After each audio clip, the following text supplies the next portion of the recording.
It is October 9, 2025, and as you can hear in my voice that it's morning.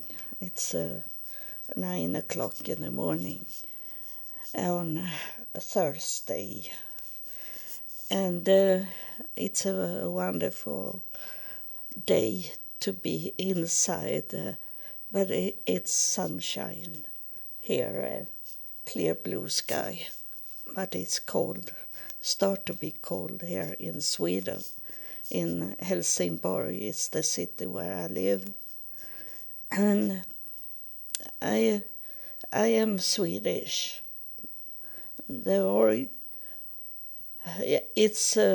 am born Swedish, so I'm sorry that I am not perfect in English, but I try the best I can to talk, because I am a messenger for God, and I am not an agent. I am not between God and you. I am a messenger. I want to repeat it because people think that I can do things for them, but I am not God. And God is a personal God. So you need to work on your own relationship with God. You can't let others do things for you.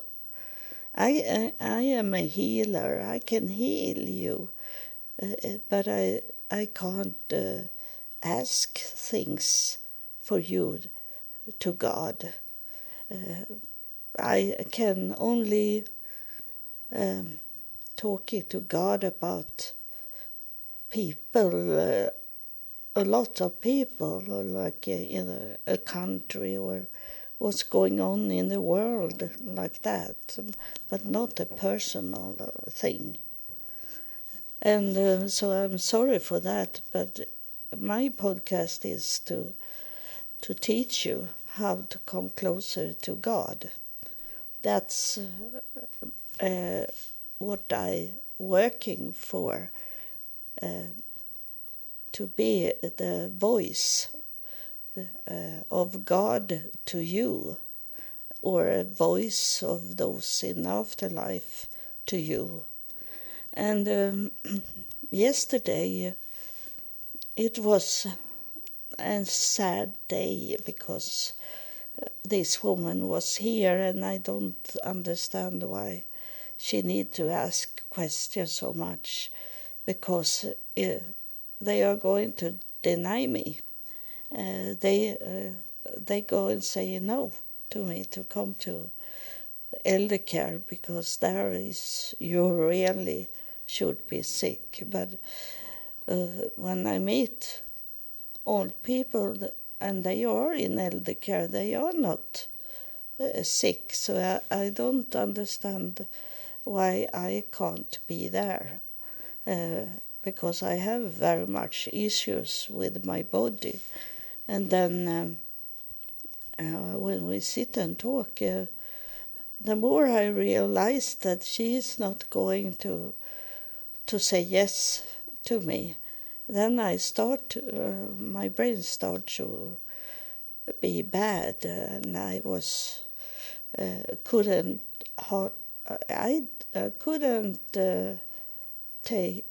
get out of words that I really knew in normal times. I know this word like running water. It's nothing. But now when she was talking to me that she's going to say no to me, and was it like the brain couldn't take everything? It was emotional, and she asked me, "Are you afraid of me?" She said to me, No, I am not at all afraid of you, but in the situation I am in, I I start to be stressed of it. It's so very important for me. I told her I am on my own. I am by myself. I don't have any friends. I I don't have a family that care for me. And it's I'm on my own. And you are closer to me, you that listen at my podcast, than anyone else. So I recording it. Sometimes I recording podcast only because I'm lonely. Um, so it was a sad day yesterday, and but it was interesting that she asked me how I could go along with how I get money when I was in United States and was homeless, and she didn't understood that this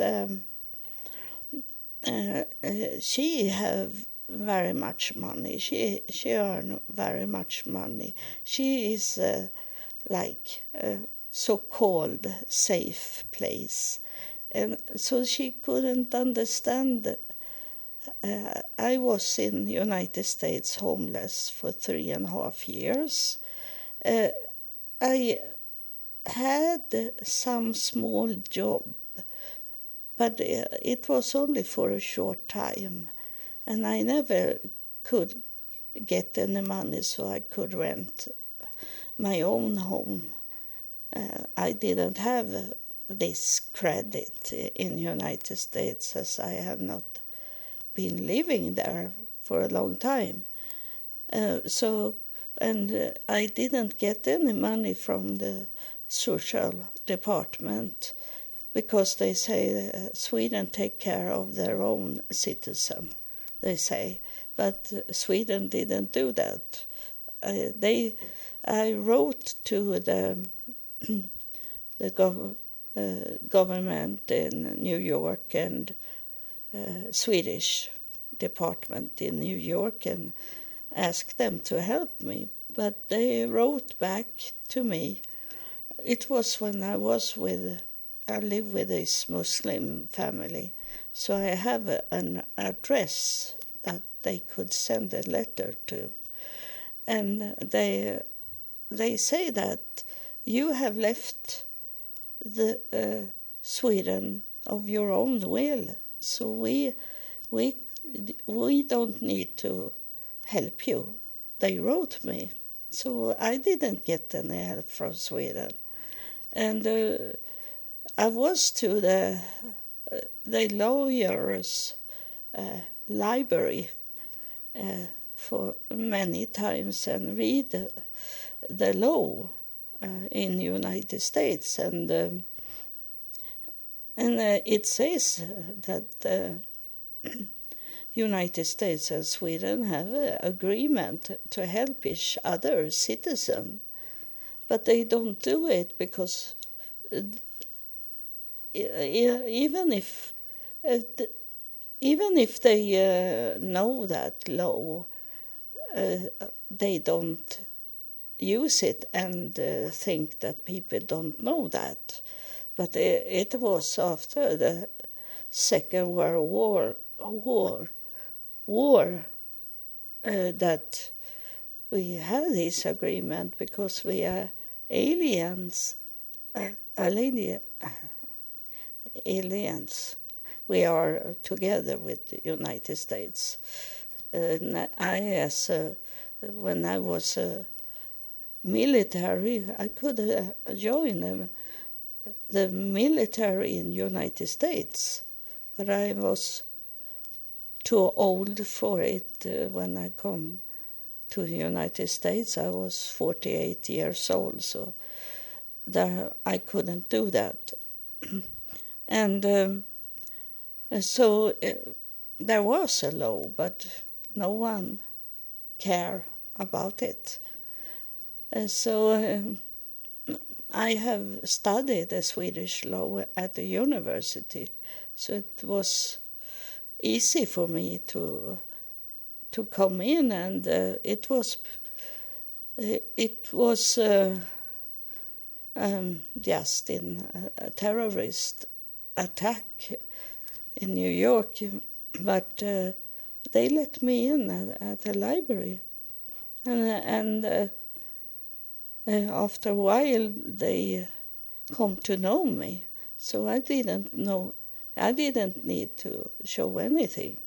I could sit there, and I felt comfort as I was in that level in a society, because before I come to United States and was homeless, I studied at the university, so I felt like I was home.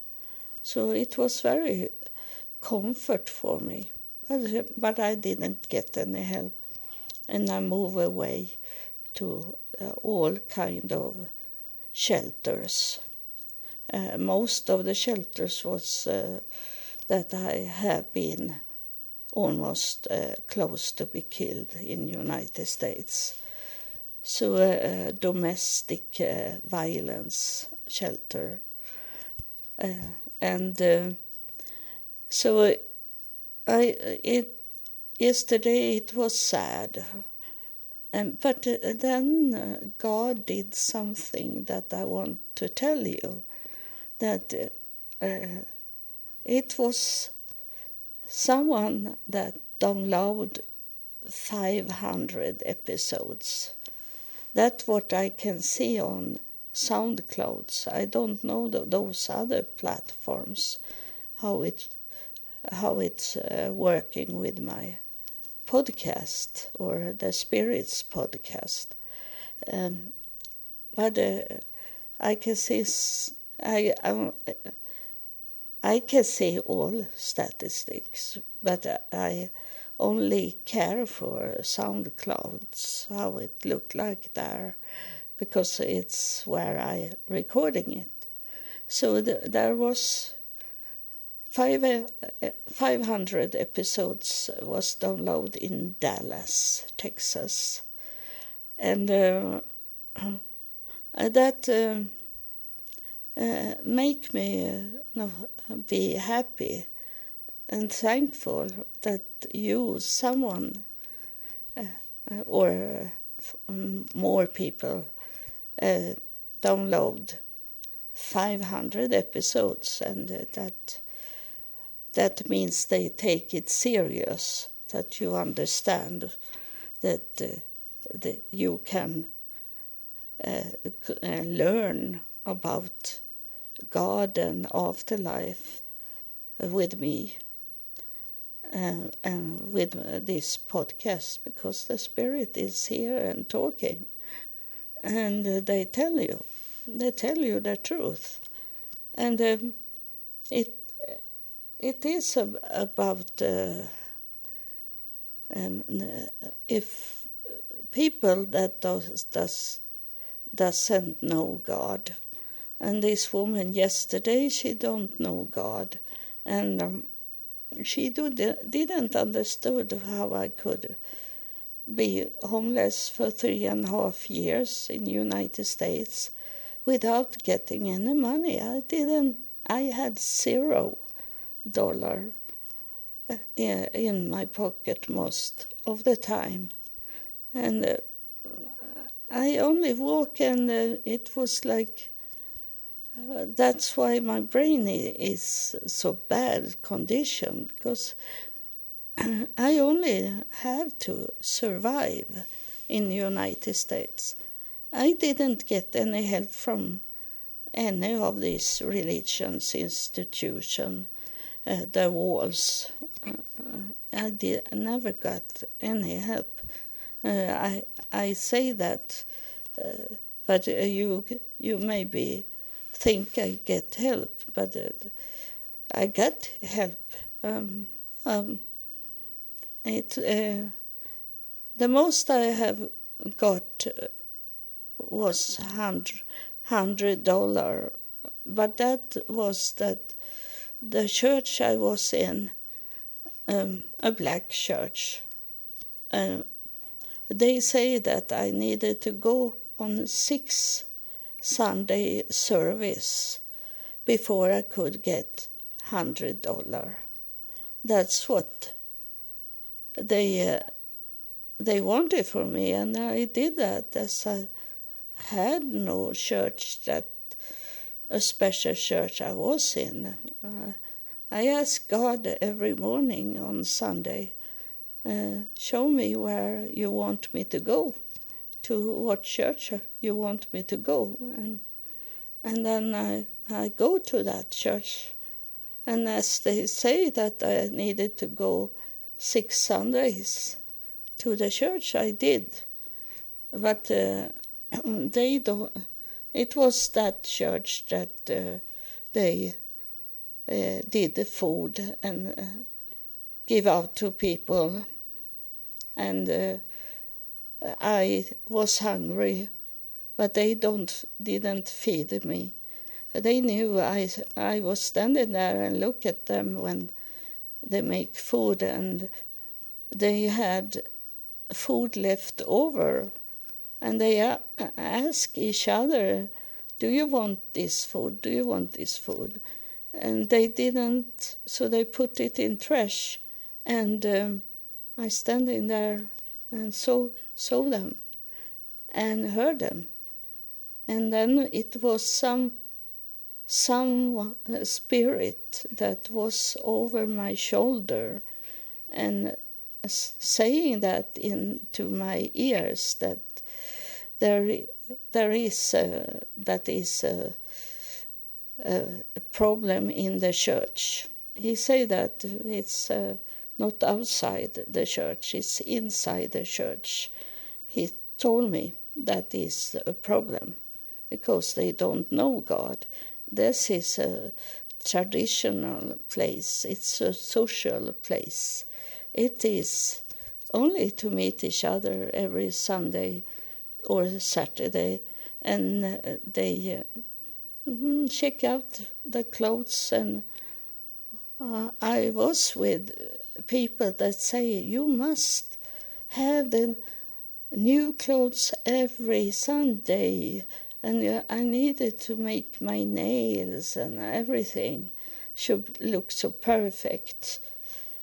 It's like be perfect on the outside, but they were not perfect inside them. And so that's a wrong way to read the Bible. It says, try to be perfect, it says, but that means try to be perfect in your life and in your relationship with God. It's not about clothes and nails, or the many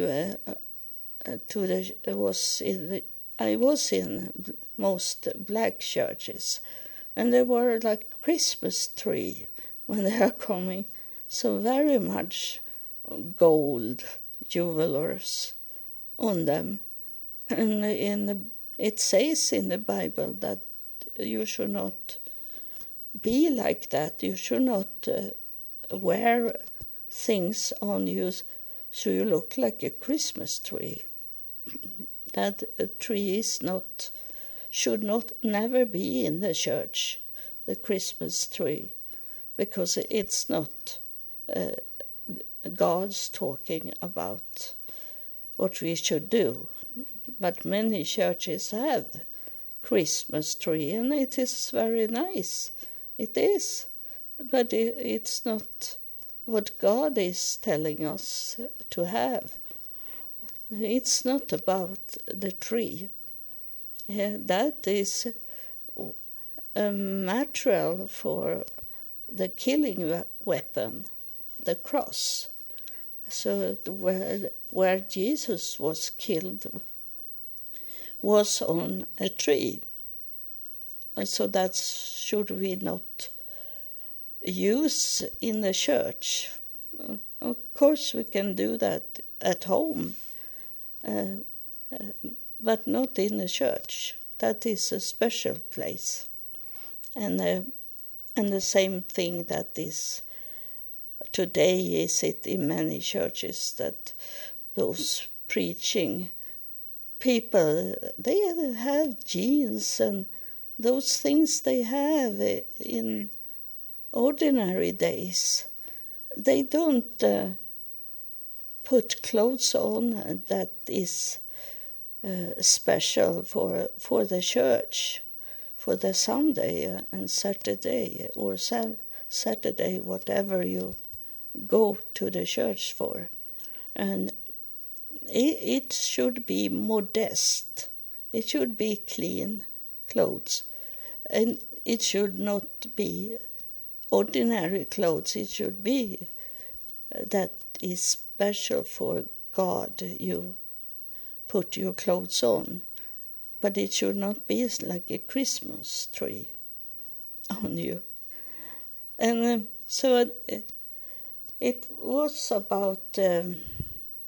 I read always, every day, I read about what people are writing, and today it was about God, and that's my interest, so I read it, and they are talking about religions, and that it's this that don't believe in God talking, and they're talking about religions, and I agree to them, because God is not a religion. God is a personal God, and he is a choice, because you have the free will. So it is, I read about it, and it is this that it's about the religion and God, and then is it also about UFO and aliens, all of those, and I stop writing when they tell me to prove it, or evidence about God, and I tell them that you can. I don't have a concrete evidence about God, but if you follow me in my podcast, and of course I do commercial about the podcast. If you follow the podcast, you can see what God is doing in my life, and that is an evidence, a proof that God exists, and afterlife exists also. And so it's very important that this the spirit book or a podcast will be reached to as many people it can be. So I'm very, very, very happy when you download 500 episodes. That means for me that you are serious.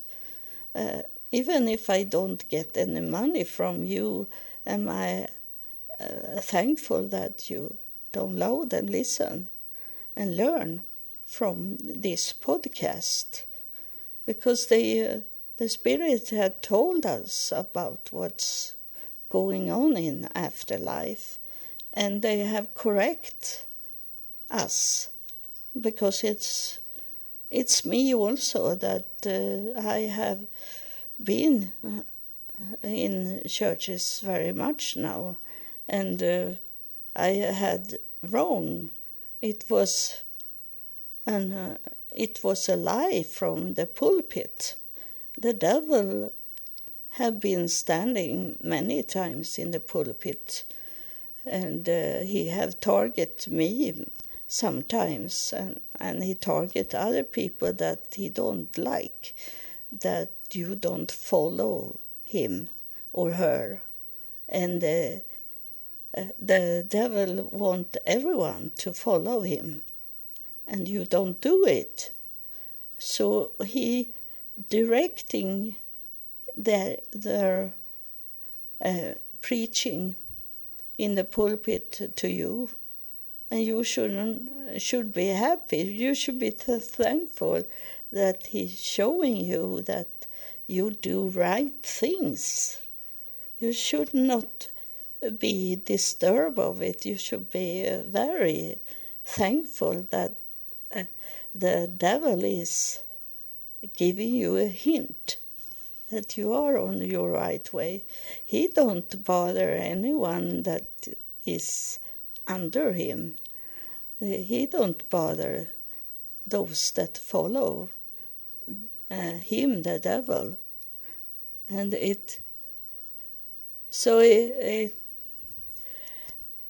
this is encouraged me when you do that, and in that way I don't think about that I need to in some way get any money. And she yesterday I be so happy when she was saying that. How do you get any money? For her, is it only money? Life is about money. And that's what, when I have done some healing here in Sweden, and for a long time now I have healed Muslims, but before it was so much Muslim in Sweden. There I heal Swedish people, and when they feel this healing coming over to them, after that they always reach for money to pay me. And I say I don't need the money, because for me is it like money that I see that in your eyes that it come a changing inside you. That's my reward, I say to them. But we always need money in this world. So if you want to give me money, then you donate what you think this is worth to be healed. So they asked me, how much do you want to have, like it was a business? And I say that I don't want any money from you, because I'm happy to heal people. But of course I had no money, because I was some years retired in Sweden because I was sick in my body, not in the brain, but my body was painful. I was screaming in the night because of all the pain. But today I know it was this post-traumatic I had inside me. I don't do screaming anymore, and it's not because I eat painkiller, because I don't eat painkiller. I let it be. If it's hurt me, my knees hurt me in the night, and I wake up because I have pain in my knees. Then I only walk up and I walk around. For this night I was up 1 hour and walk around and was on my computer and sit up, and then it was going away. I was thinking I maybe should take some painkiller so I can sleep, but it left me after a while. So I'm very thankful that I know that it's going away, and then I can sleep. Most of the time I sleep about 2 hours, and then I wake up. But now I started to do these things that I wake up in a night of pain, and then I go to the bathroom and pee, and then I go back, and I'm thinking I maybe can fall to sleep, and it's about 90% of nights now that I can fall to sleep again, so I am not up in the night. So I can get about 8 hour sleep each night. I have a waker, a clock that wake me up. And now in the ordinary day in the week to hear the news at 7 o'clock in the morning, and on weekends there is no news like other days, so it's 8 o'clock the news is on, or I want to wake up 8 o'clock. So I sleep very good. It's only one time in the night I was wake up this night. So it's working. It's in the mindset about pain. You don't need to eat painkiller so much. You can slow down on it and step by step lower the dose that you take. That is not real. It's not a real medicine, because the painkiller doesn't help you for a long time. It's for me, if I have really pain and take the painkiller, it is about 3 hours it lasts. So I'm thinking by myself, why should I take the painkiller? It only stay in the body for about 3 hours. So why should I kill my own body by taking those painkiller? Because painkiller is not killing only the pain. The painkiller kill your body. Remember that. It's killed my mother, the painkiller she eat. She didn't eat the painkiller, but she eat the sleeping pillar and nerve pills. And that make her get dementia. And then she also drink wine most of the time, every day. And that make her get this very, very hard dementia, the worst dementia you can get because of that you do drugs or drinking. She was in a mental hospital in the end before she be so sick in dementia, so she didn't want to do anything. But before she go down so much that she didn't remember to take any medicine or any pills or any alcohol, she was in a mental hospital, and that is they say they say it's called the storm area in the mental hospital. And there my mother was, because they need to be, one person couldn't go into her. There must be at least two that go into my mother's room, because she was violence. She could have killed them. And she tried to kill me the last time I saw her, that she tried to strangle me. So she was violence.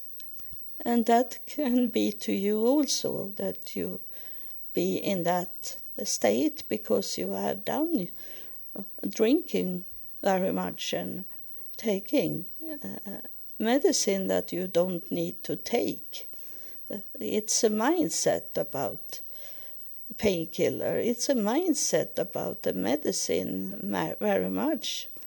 And I say to this woman yesterday, I don't take this insulin like the doctor want me to take, because that make me fat, insulin.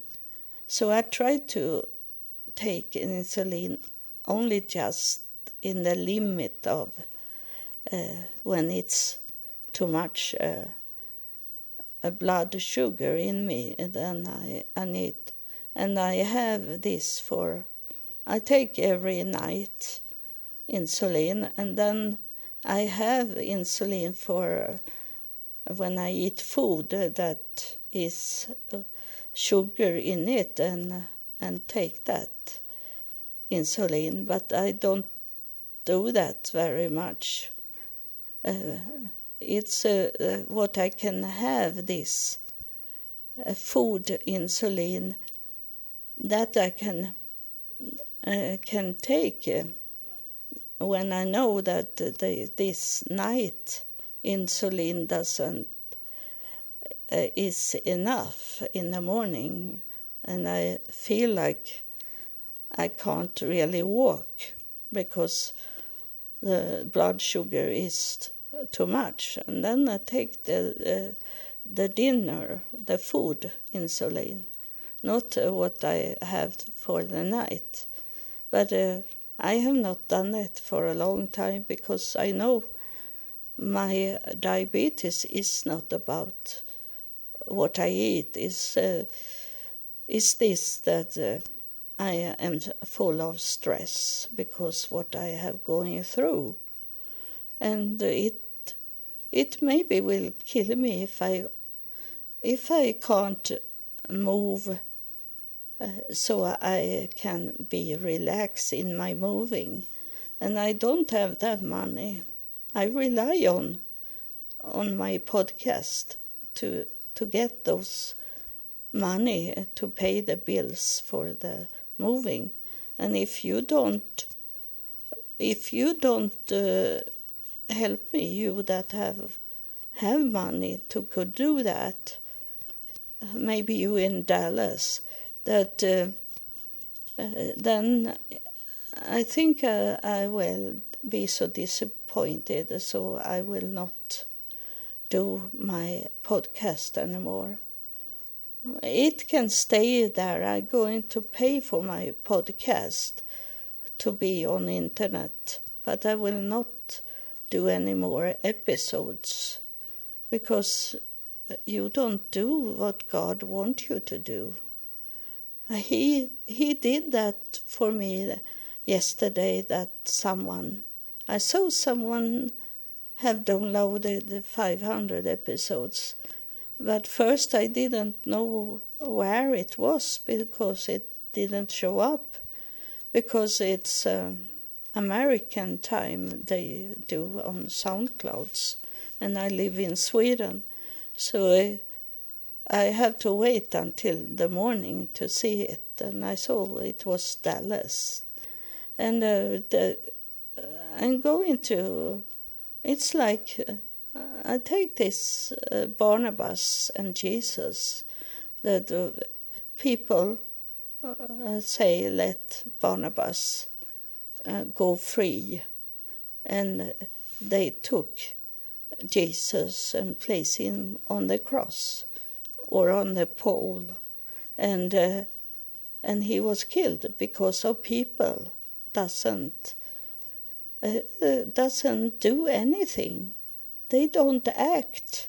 They let those that thought Jesus was political person to die.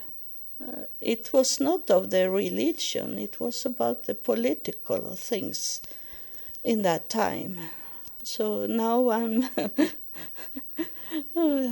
now I come to this about the Gaza war.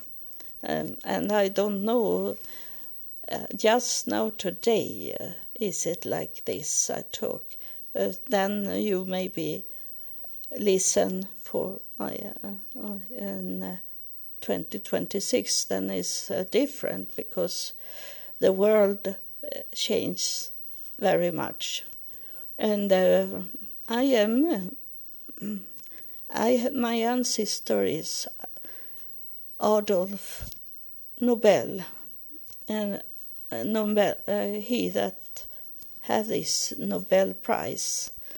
And President Trump, he working very hard to get the Nobel's Peace Prize in Oslo, is it, December 10.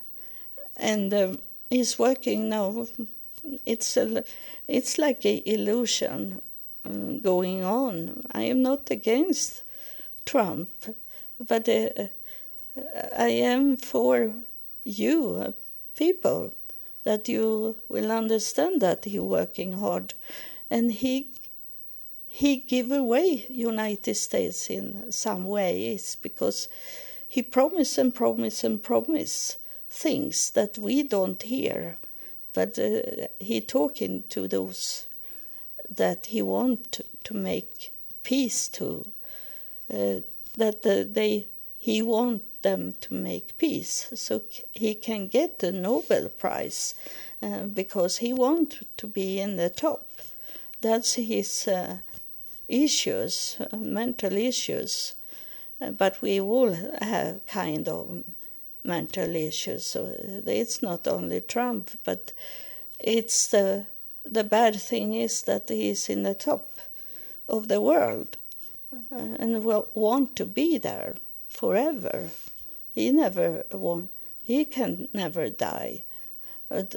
It's in his thought. And I'm talking about the human Trump and not the president, because that's I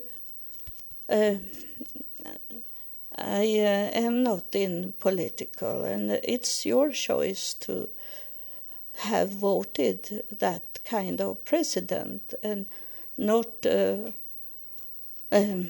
telling the United States government that you need to have younger presidents. You need to. You should. I'm not Greta Thunberg, the Swedish angry woman. I'm not her, but you should complain and say we don't want to vote because you give us only those very old presidents candidate, those to vote for. We need to have young people that have the future to look at. Those that it's dangerous because those old presidents they can think that they don't have so much years left here on earth, and then they can do bad things because they don't have a long life.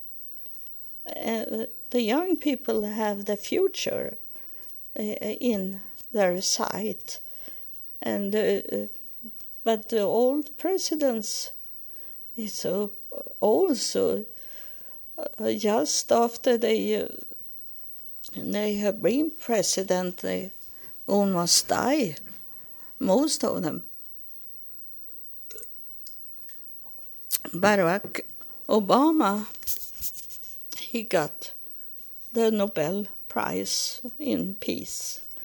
And so it maybe can be Trump. And I don't care about it, but it will be building up his ego.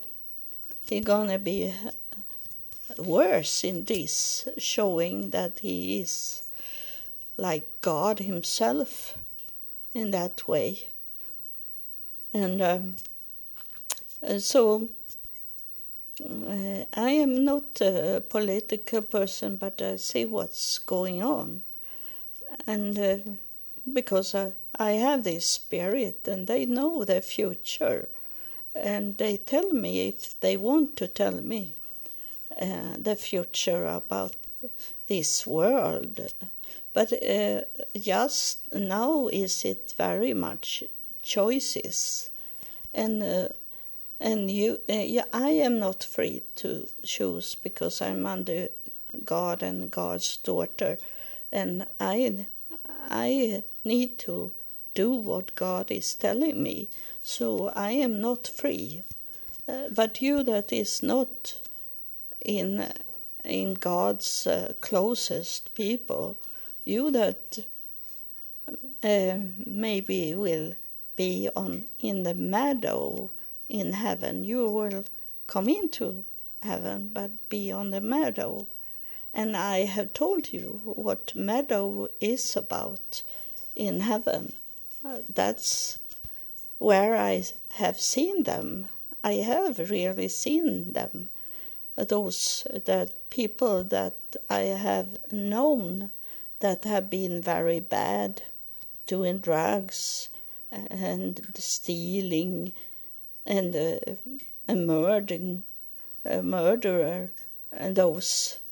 They are in heaven, but what I have seen in heaven is when before they have done stupid criminal things, they are going back to heaven, but they are not going to remember those years they were criminal and doing drugs or drinking or whatever. They are not going to be there, because those that is in the meadow outside the city, they are those that is like children playing in the meadow, because they are children. Because it's most of those that is in the meadow, this is those that have repent when they have been into the heavenly court and they understood how wrong they have been. And then in God's mercy on these people, he make them be like children before they have done this criminal. And that's why it's very much young people and children, and they don't know anything what have been done before. They are only playing there. That's what the Bible is talking about. The dead, they don't know nothing. And that means they were dead because they did stupid things in their lifetime here on earth. But God took that away and let them be like before they were criminal. If you understand, I repeat over and over because it's so very important for you to understand what the Bible is telling. that the dead doesn't know anything, because they were dead in the spirit here on earth. But they got a new body, but the new body is their old body when they were a child. They are not old people in heaven. And I have told you that your mother, when you meet her in heaven, if she have not been so very close to God in her life, she can come up to you as a child and talk to you in heaven, and you don't know who it is if you don't come. You are not going to talk to your parents or to your children and these things and really come to know them. You can't ignore your offspring. You need to know who they are inside them, not what they look like. It's inside them you need to know who they are, because in heaven a child is coming to you and you see your mother inside that child because of how she's speaking to you, or what she acting, what she is doing. And then you know that little child is my mother. So it can be that way, but you don't know if you don't talk to them before they leaving this earth. That is very strong message I have had for many years now. That one of the things I knew when I was going up to heaven one of the first time in 2008. I was and I saw this black tunnel that we have to go through to come to heaven, and in the tunnel I saw it was many bodies in the side of the tunnel, and I knew that when you are going there, this is the last time the devil can take you, is when you go into the dark tunnel. I saw the light in the end of the tunnel, and but there was some arms and legs in the black side of the tunnel, and someone was calling for you. And if you don't focus on the light in the tunnel, this is symbolic also. A spirit touched me now when I'm talking like this, because that's is so important, that if you don't focus on the light in the tunnel, then they can take you on the side, and they calling your name in that tunnel. And if you not focus and you turn your face into where the voice is coming from, then you are lost. Then you go into the darkness. So it's very important to learn how to focus on the light in your life. Not collect darkness. I very seldom have any dark black clothes on me. I want to be in the light, even with the clothes and in my life. I don't want to see at black things. But unfortunately, is it very much black things in this world that we have to buy for to get. It's in very much things. it's the black area, time area we live in now, and it's very, very important for to the world to focus on the light. And I need to have people with me to talk about this, to stay focused on the light and not look at the darkness. That's a message, this spirit that touched me is doing these things. And he is, I let him move around inside me because it's in my spine and in my neck now. And he touch you. You can feel the touch of him. He's saying, because it's some people that he have here that he want to reach. So it's for you, the touch.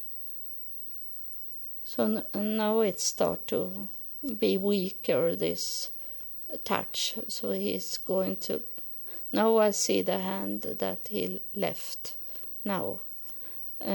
So thank you for listening, and God bless you, and thank you that want to, because it's free will always, and that I thank you that want to support my move to a better place so I can heal myself in this stress I have in the body, because this stress is killing me. I don't know how long I will stay here if I can't move to a more safe place. Of course, heaven is the most safe place, but I have more work for God to do here on earth. So don't let me leave here. You need to support me if you can, if you have some money left over. God bless you.